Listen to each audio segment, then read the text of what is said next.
Hey everybody, Rich here from Ruffles and Overalls. I'm out in the shop sweating it away. So humid out today. But anyways, I'm going to take today this shutter slat and turn it into another picture frame. I know you guys liked the last video that I did with the roof tin frames, but this is just another one we enjoy very much. We got these slats from 7th Street Salvage in up near Macon, Georgia. Very good friends of ours. We love to pick their treasures. They have so much great salvage, and this is just, we picked up a box of these and we're like, what can we do with these? And here we are.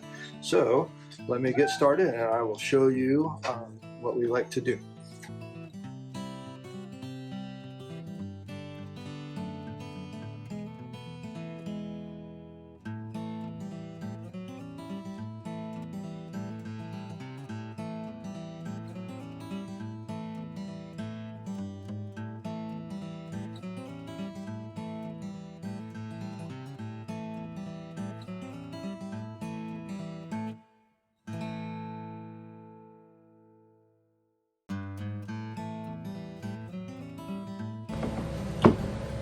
And there you have it, everybody. I got the finished frame done.